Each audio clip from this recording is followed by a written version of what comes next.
Full disclosure, I think that Christianity, or we see that Christianity, we know that Christianity was around for quite some time prior so to... where would it have spawned? Where? Like on the globe? Oh, I guess as far as time, too. Like when, too. Oh, when? Where and when? The earliest, it depends on if you think that the Christians are the Cretans who are mentioned by Tacitus. If that's the case, then they could go all the way back, as far as the Latin inscription goes, it could go all the way back to 36 BCE.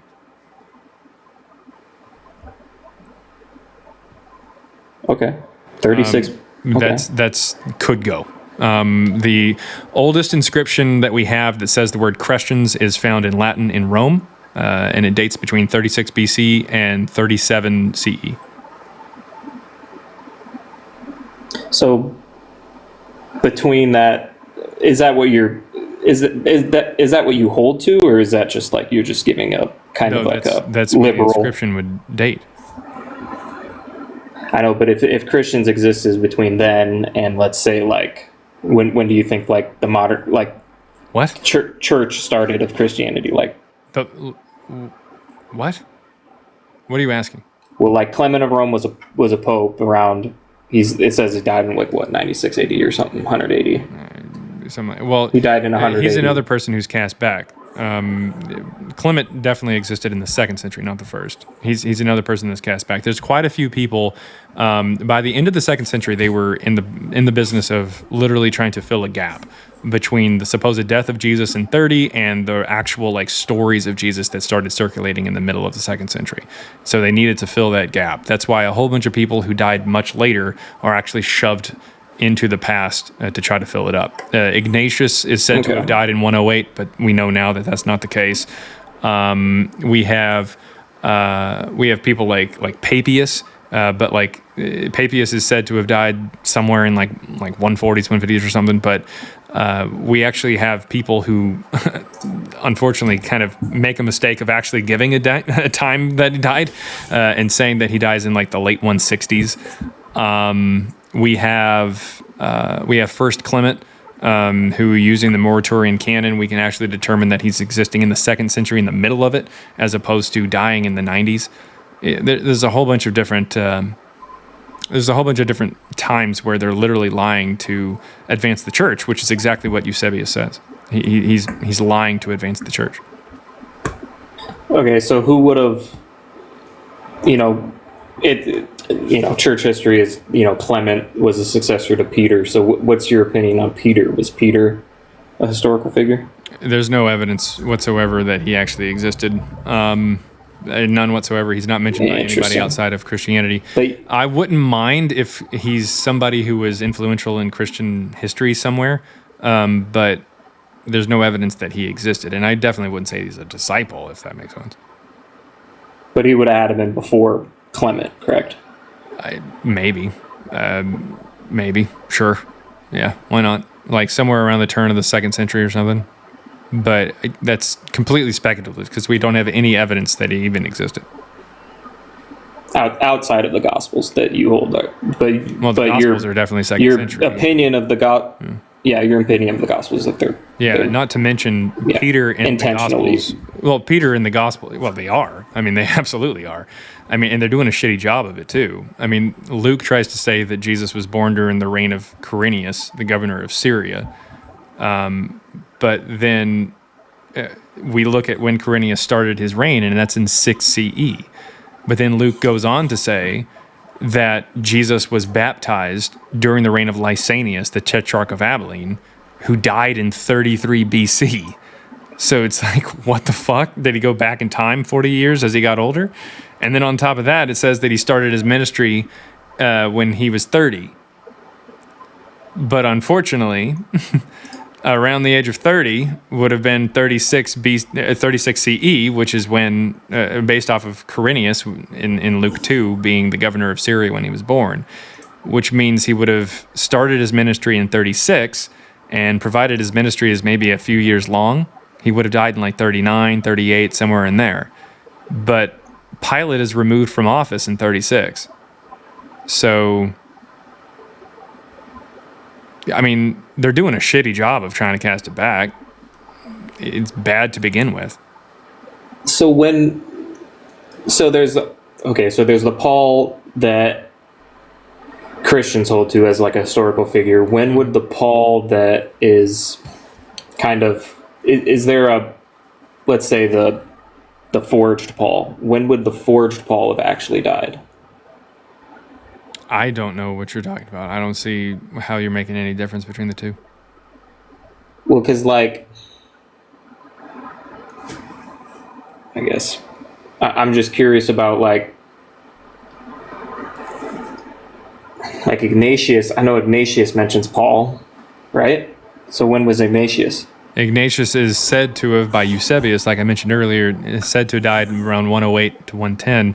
Unfortunately, any historian today who doesn't just take Eusebius's lying propagandist word for it puts his death somewhere between 140 to 160. Eusebius literally admits that he's lying for the advancement of the church. Where does he say that? He says that in one of his books. I believe Pretio Evangelica, I think. What was he lying about? Let's see here. This is in... Anything to do with the church to keep it moving forward. Yeah, let's see. Evangelica Praepertonis, he says... Epithanius, he says... But even if the case were not such as our argument has now proved it to be, if a lawgiver who is to be of ever so little use could have ventured to tell any falsehood at all to the young for their good, is there any falsehood that he could have told more beneficial than this, and better able to make them all do everything that is just, not by compulsion, but willingly? Truth, O stranger, is a noble and enduring thing, it seems, however, not easy to persuade men of it. So in other words, let's see. What was that particularly about, though? Yeah, so like, basically what he's about? saying is, hey, look, if we can lie to get someone to do something that is good willingly and not feeling like compulsion to do it, like compelled to do it or like told to do it, they're doing it on their own, then that's a good thing. Oh, I got you. So it was more of a statement about like lying in general, not like something specific that he's okay. Oh yeah. Well, he also says, "I have repeated whatever may rebound to the glory and suppressed all that could tend to the disgrace of our religion." That's in chapter 31 of Praeportio Evangelica. Okay. Yeah. So in other words, he's skipping over all the bad. What was this? Eusebius. And this is Eusebius, and then we get what we know about Ignatius from Eusebius. I've never heard of Eusebius. Yeah. Oh, Eusebius is a and we church get historian. what we know about. He's quite literally he's how we have the vast majority of information that we have from a lot of different dates. For like, if you've ever heard of Papias, we have two quotes of him supposedly, one from Irenaeus, one from Eusebius. If you've ever heard of Ignatius, we get the stories of Ignatius from the 3rd century, and then the dates from him from the 4th century, which is from Eusebius. Okay, so we don't have any contemporary stuff of Ignatius? Contemporaries of Ignatius? I mean, contemporary, like people who were alive at the same time as him? Is that what you mean? Yeah, they were writing about him. Written at the same time that he was alive, or written afterwards? Are you content with written afterwards? Well, I'm just asking if there was contemporary work. Oof, okay, oh, so, I got what you're saying. Yeah, like they lived with him and then wrote about him after? Wrote about him later. Is that what you're saying? If you're okay with that, then we have someone quoting him in the 180s. That's Ignatius. He's not Ignatius, Irenaeus, the first person to quote him. Yeah, is when in the 180s. So, I mean, did Ignatius exist?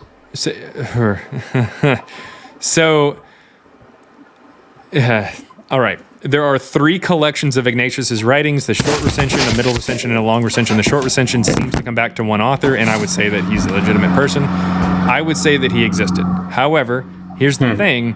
The catch is that when Irenaeus quotes him in 180, he just says, "a certain man of ours." He doesn't actually give his name, and that's probably because he wasn't he was disgraced.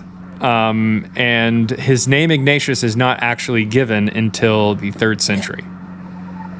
Oh, because Ignatius was disgraced. Yeah. Okay. Yeah. Ignatius was disgraced. Yeah. So we actually have a lot of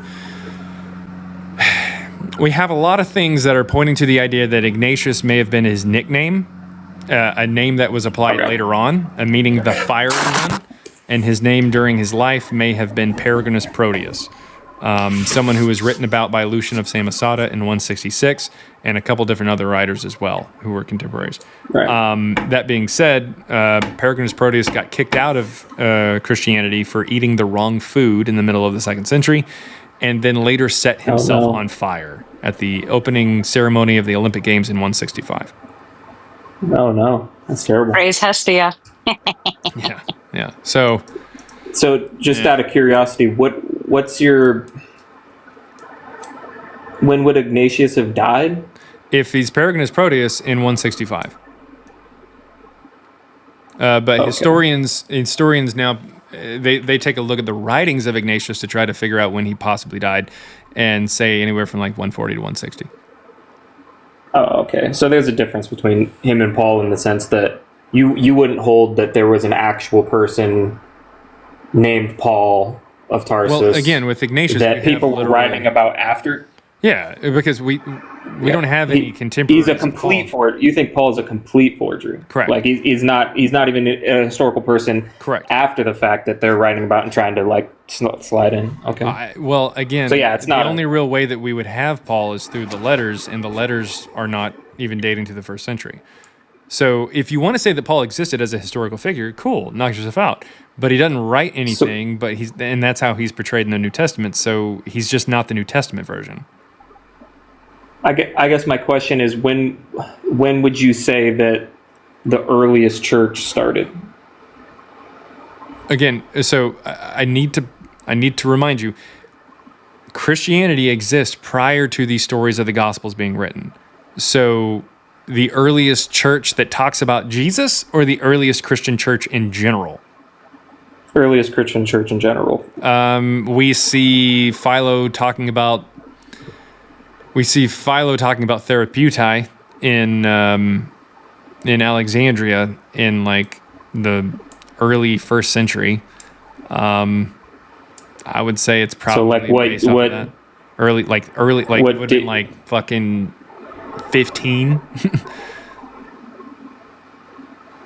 Like 15 AD? Yeah, 15 AD-CE, whatever you want to call it. Yeah, somewhere around there. 1520. And this is Philo? I've never heard of Philo. Philo of Alexandria? The Jewish guy? Philo of Alexandria. Yeah, I've never heard of Philo. Let me Google. Hellenistic philosopher. 20 BC to 50 CE. Okay, and then he... Well, can I go down that line again with you, just so I can Google the people?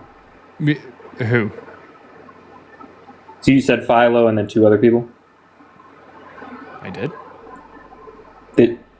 Who did Philo mention? Philo mentions a group called the Therafutae. They're down in Alexandria.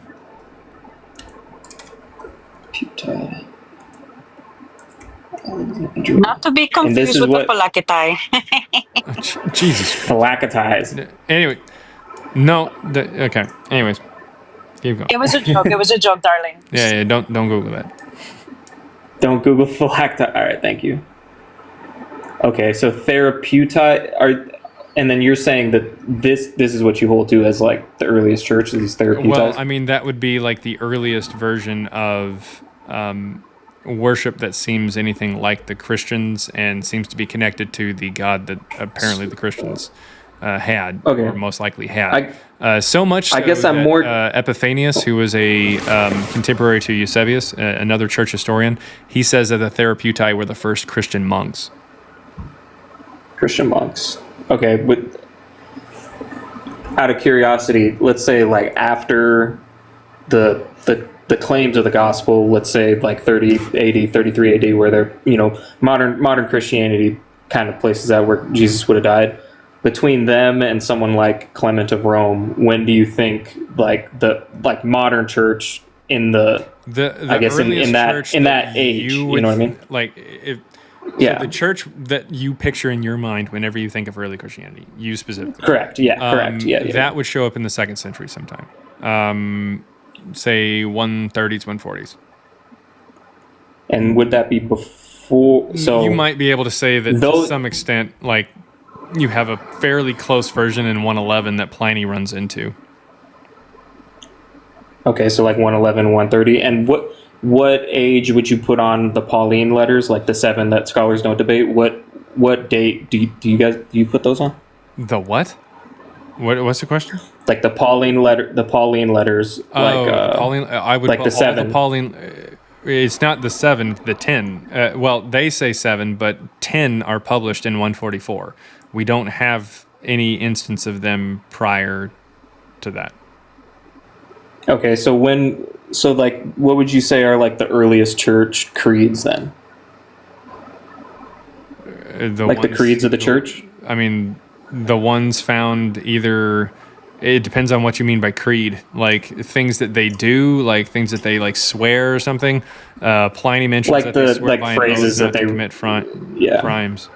Like swear by an oath not to commit crimes. That would be in 111. But anything with Jesus or any of that shit would show up in 144. We don't have any evidence of it prior. Like the creeds, the concept of creeds coming first it's just there's no evidence of that. It's a weird claim. So it's would a very weird claim.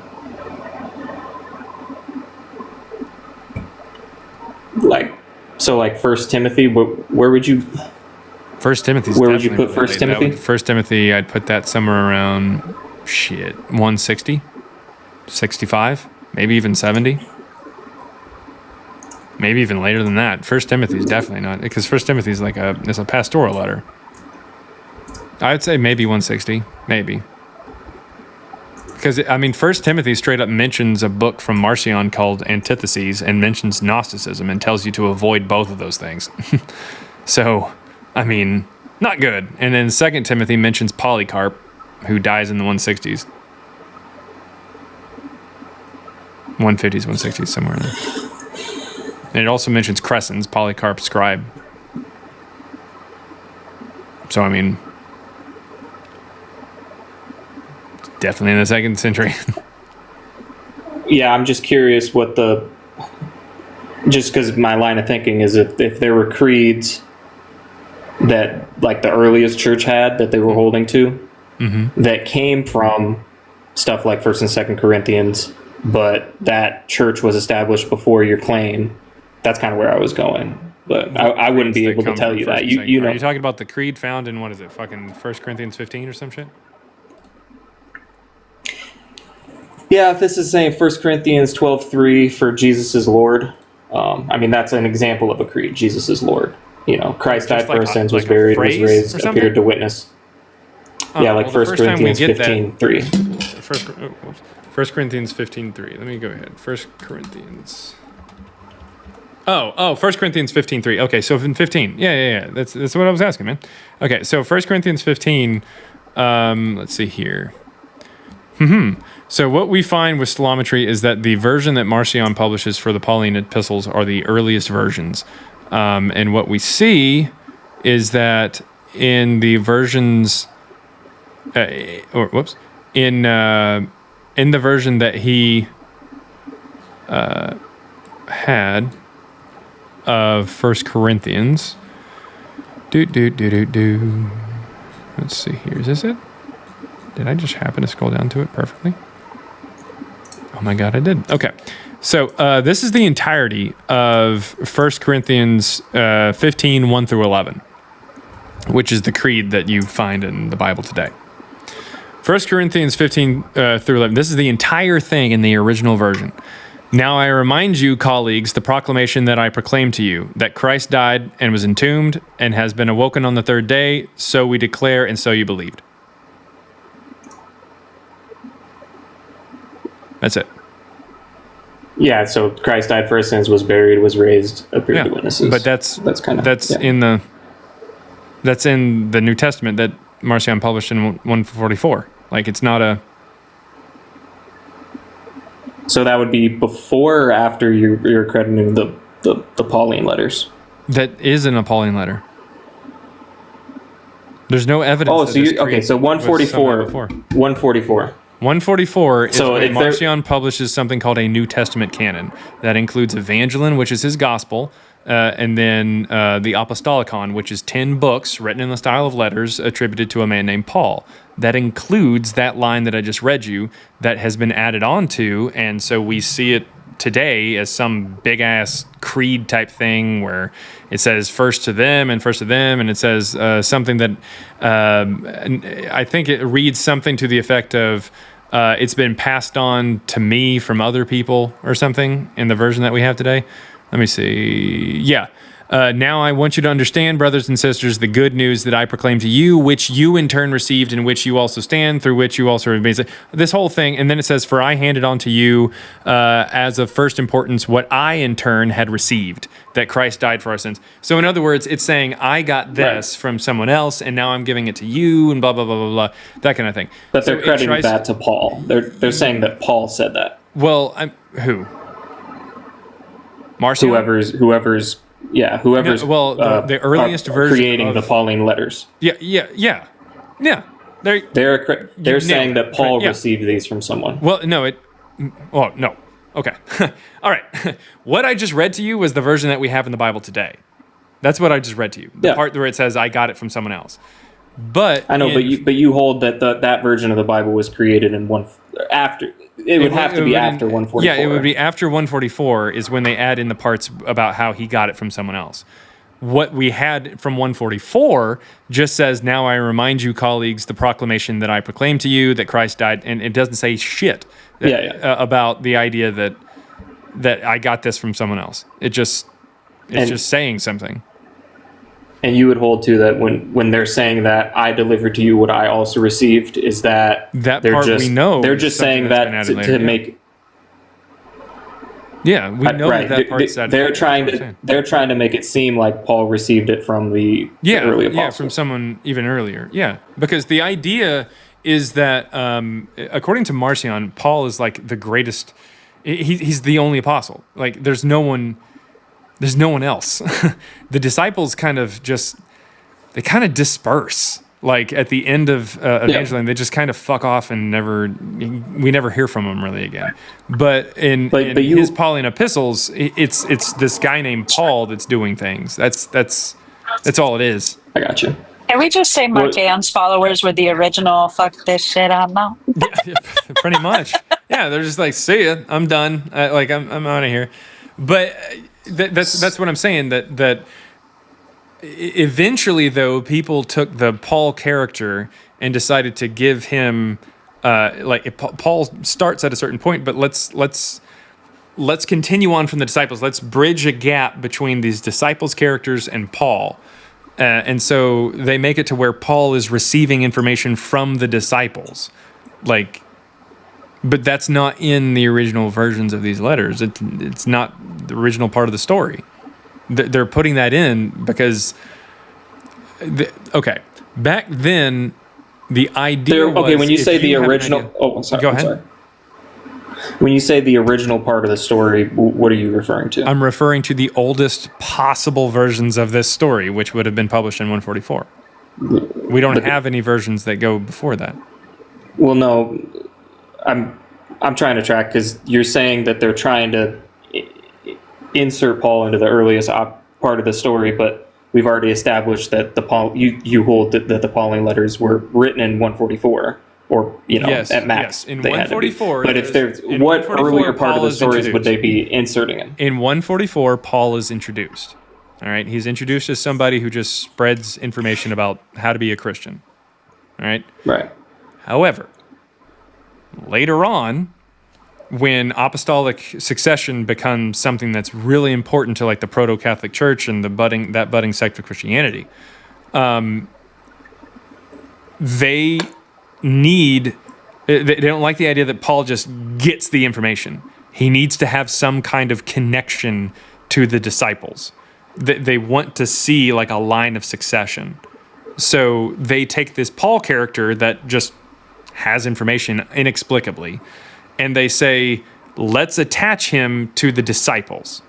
Like, let's have him get information from the disciples, and that's how he's able to give his information. So they continue the lore. They build the background that we know today of Paul. And so that's when we have in chapter 15, we have these additions where they say, I'm now passing this on to you, something that I received initially. When that wasn't in the initial, that wasn't in the original Paul. Like, that wasn't in there. They're adding to the lore. They're adding it to make it seem like he's getting it from someone else. Okay, so like, just out of curiosity, build up into, are they the things that they're the original story that they're adding into? When would you say that the earliest text of that is? It'd be before 144. What the original thing they're like adding the gospel into? Accounts? Because you're saying that the first gospel is again 144. It's Marcion's gospel that he publishes in 144. There's so it's like they're doing it at the same time. Who? That's what you're saying. Adding Paul in later on. There was no entry. Yeah. Okay. So in 144, there's a gospel story of Jesus. There is also, along with this gospel, the original versions of Paul's letters, like the earliest version of Paul's letters. Then someone later decides to build onto the story of Paul and connect him to the disciples from the Gospels. And you would say that's Mark, right? Mark is the earliest. Like Mark is, you date kind of 144. No, I date. Well, I mean, it's around there, but I would date this gospel that was published by Marcion. It's called Evangelion. Okay, so when would you date Mark? I would date Mark around that time. I'd say maybe 145 to 150, somewhere in there. Because it's like it's almost like a play version of the gospel, like because just about every line starts with and then like I got you. It's talking as if it's telling you like what to do in your play next, like have this person come out and then this person come out and then Joseph of Arimathea shows up and it's like behold, like it's right. It's even got like a weird like fucking. What is that, like comedic, like a comedic little break, like comedic relief, where Jesus is like one of the tensest moments leading up to his crucifixion is his arrest, and all of a sudden there's this naked guy that runs away, like doesn't have anything to do with anybody else, and it's because that's a story that was found in Josephus of Titus. He was caught in the Garden of Gethsemane without his armor, and he was running away from a bunch of darts. That's where that comes from? What? The naked dude? That's where that comes from? Yeah, I always wonder where that came from. Yeah, oh my God, I never knew that. People get really wild with it and try to say that Jesus was like into banging dudes or into banging kids or all kinds of crap. I like to say that. Yeah, I'm one of those. Yeah, but like, and I mean, I get how that's definitely strange, but like it's only in that gospel, and I think it's because that's a play, like that's meant to be like the comedic relief, because there's a story where Titus gets away from a whole bunch of Jewish rebel fighters in the Garden of Gethsemane, where he's running away from them, throwing like darts at him and shit, and so he gets away with just like his tunic, and so it's probably just an evolution of the story where we fought off this guy who eventually was an emperor, and he got away with barely any clothes on, that kind of thing. And then it evolves to the point to where you can put that in a play and people are like, that's funny. He's in the Garden of Gethsemane and there's Titus. There he is. Because they would be familiar with that story. And it's just like a little laughing part. And then it just continues on with the story. Completely unrelated to everything else. Like nothing about that guy running away has anything to do with the story. What and that's in Mark? What part of Mark does it say that? About the guy running away naked? Yeah. It's like Mark, like 14 or so. Maybe 15. Oh, wait. Hold up. 14. Yeah, it's going to be Mark 14. Let me see here. shit, I'm on the wrong thing here. Mark 14, 51, 52. Somebody's saying in chat. Yeah, that sounds about right. Yeah, there it is. Hey, good job. So yeah, that's Mark 14. Yeah, Mark 14 is a pretty big one. 51. A certain. So they're in the garden. They come out and Judas kisses him and shit like that. And he says a certain young man was following him wearing nothing but a linen cloth. They caught a hold of him, but he left the linen cloth and ran off naked. All right. Like it has nothing to do with the rest of it. Like it's just. It's like, the fuck was that all about?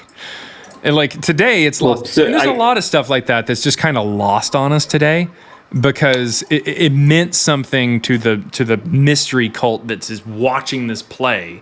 But like today, we're like, why does it say that? It meant something at the time. Well, it meant something to the people. It served a purpose. This is saying, yeah, some scholars just they infer that it's Mark. That's what some scholars say. Yeah, but I mean. Yeah, there's no evidence that it's Mark. It wouldn't make any sense. Right, it's an inference. Yeah, but it's just, it's the same thing. That being said, another thing that's kind of interesting is there in Mark, starting in Mark, there are other Gospels as well, but there's another instance of, this is another instance of when you have, when you have something that means something at the time, but not to us in the same way. So it's right here. It says right here, now at the festival, he used to release a prisoner for them, anyone from who they asked. That never happened. That's not a thing. That would be fucking insane. Now a man called Barabbas was in prison with the insurrectionists who had committed unalivement during the insurrection. All right. So this is talking about like the insurrection and stuff like that, and all these different things that were going on. As far as the insurrection goes, not really sure what the fuck that means. Now, in the 2nd century, the insurrection could be a whole bunch of different things. It could be the Bar Kokhba revolt. It could be 70. It could be whatever the fuck they wanted it to be. But that being said, and this is still Mark 14. Mm-hmm. No, this is Mark 15. This is verse 7 of Mark 15. But Barabbas, what that means is it means like son of the father. That's all that it means. Like, this is a terrible name. Like Barabbas, like just the son of the father. But the point of having that in there, it's not really a name. It just means the son of the father. And the point of having that in there is that you have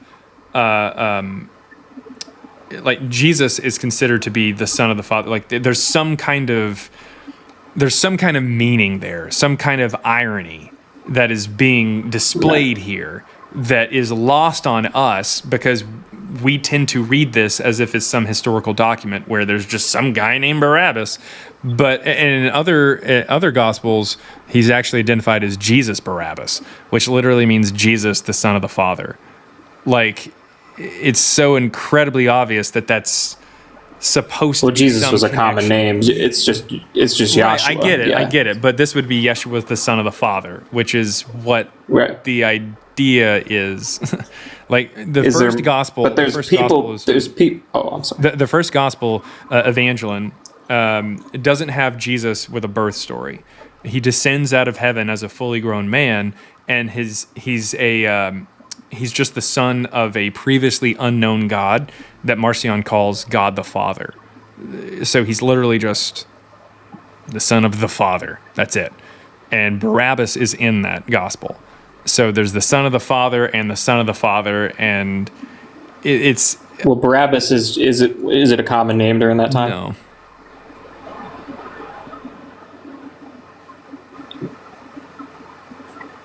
Okay. It was just out of curiosity. Yeah, no, it's a word that it's a name that they came up with. They came up with other names. Arimathea is a name of a place, but that's not a real place. Golgotha doesn't even really mean too terribly much. There's a whole lot of things that are lost on us today because it meant something at the time. It had a purpose. But the people who but the names of the play would have caught what was going on. But the names of the disciples, they're all historically accurate to common names in Israel during that time, right? The names of the people?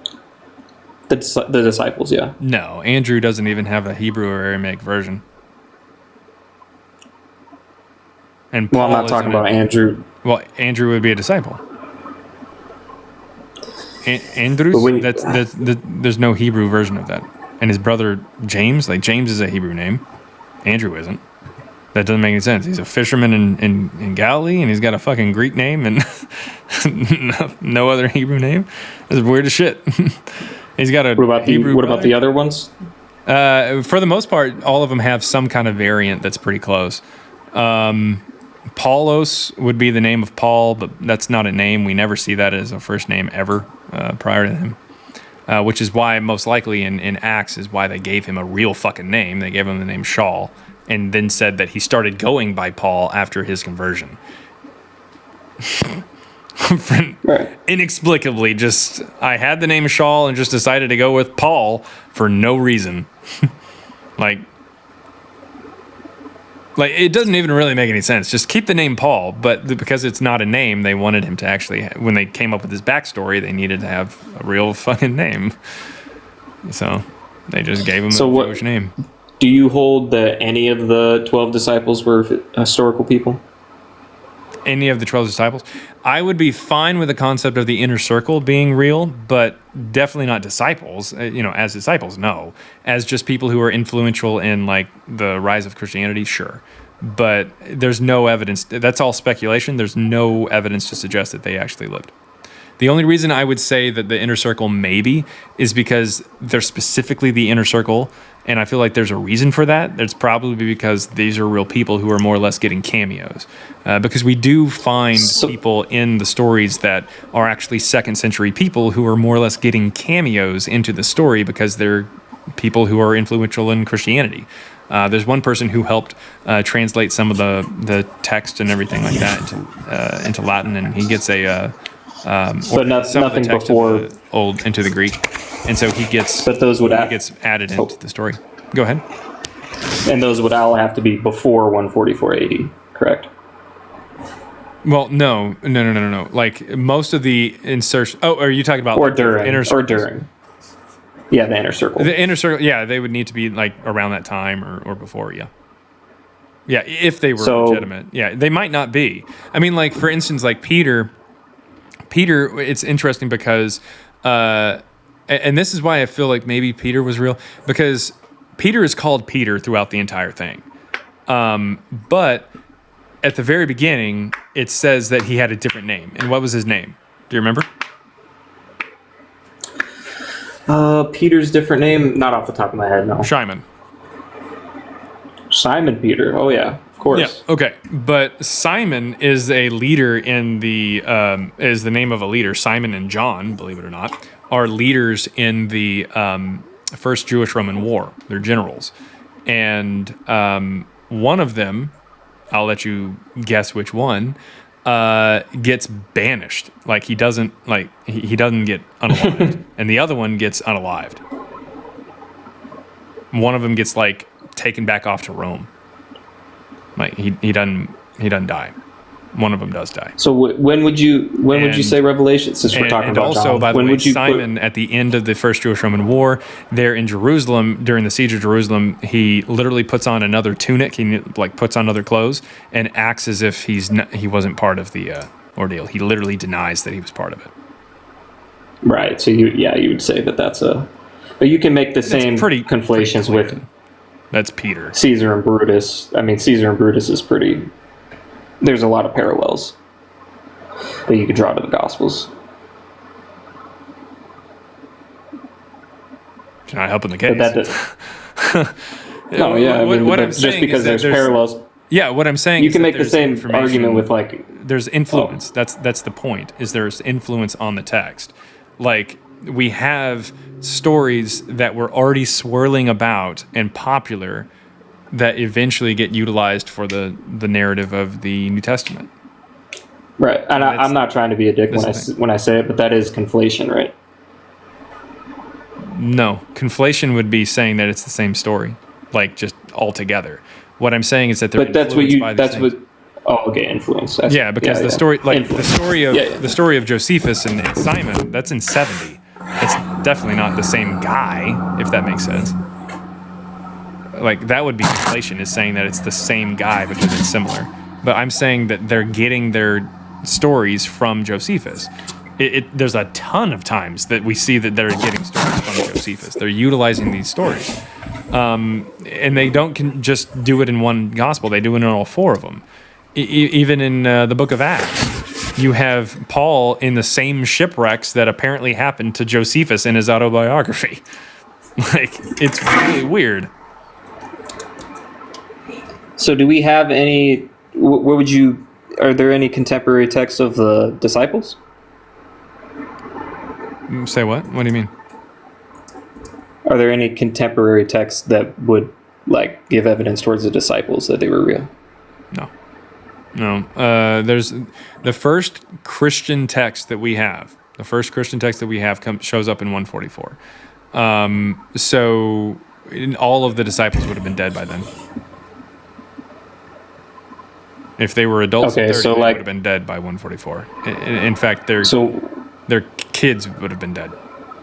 So when was Revelation written then, according to you? Revelation. So Revelation, it depends, because that's one of the books that we can see has two, like a source material, and then another author adds to the beginning and the end. So we can tell that roughly chapters 4 through 20 of Revelation were in Hebrew or Aramaic first, and then translated into Greek later. And then that's when the Christians added the beginning of the book and then the end of the book to it in Greek. So what I would say there is that it's I would say that it's either about Nero or my co-author right now is looking into information that it could possibly be, or a possibility that it might be Hadrian that it's talking about. So Nero is kind of Nero who they're talking about with usually 666. But 666 could also apparently 666 and 616 could also apparently connect to Hadrian in some way. So it's possible that it's Hadrian. It's possible it's Nero. I don't really give too much of a shit. It's just some kind of Jewish apocalyptic literature that gets adapted later on by the Christians, stolen, if you will. So what year would that be though? Well, Revelation would be in Hebrew or Aramaic would have been there in if it's about Nero, probably sometime in the fucking 70s or 80s or something. But it gets utilized by the Christians part of the so which parts did the church add, and which parts did they did? The first I'm more curious about the last two chapters. Those are the parts that actually have Jesus doing anything. The rest of it, it's Jesus is an afterthought. It says God and his son Jesus. God and his son Jesus. So it's very clear some weird little edit. But as far as you don't Jesus have actually saying something or doing something, that would be the beginning and the end. So when it says common church history says that John wrote it when he was exiled. John may have wrote that part of the beginning. Oh, church, are you talking the disciple John? Yeah. Oh, no, he definitely didn't write it. Yeah, even Christian scholars realize it's not the same guy. Well, there's two Johns, but I'm talking about the one that got exiled. It doesn't even say that he's in exile in Revelation. So who were the it's apocalyptic writing from 4 to 20, and that's from Hebrew and Aramaic. If John was writing it, I don't know why it'd be a translation. Revelation 4 through 20. Okay. Yeah. I guess I would just I'd be curious to look at what's written between and 4 and 20. As Kendra Deconstructed in the chat says, Acts actually says that the disciple John is illiterate anyways. So verbatim. Yeah, and not really sure exactly how Revelation or gospel or anything really is going to be written by John in a language he didn't speak. And translated from what part of Acts does that say? In Acts, let's see here. I believe it's Acts 14. Yeah, I Even think. biblical scholars don't believe that John the Revelator was even John the Yeah. disciple. Yeah, no. Yeah, it's pretty bad. Well, it says that about Peter too, though, right? Yes. No, they like, Oh, well. but the scholars have never thought that John the Revelator was John the disciple. People just think that for some reason, but scholars have never attested to that. So, do you have like someone that you would kind of place who wrote that section of Revelation then, 4 through 20? Are you talking to me? What? Yeah. What'd you say? So, who do you, just based off the research that you've done, who would have written Revelation 4 through 20? Oh, I have no fucking clue. Some Jewish person.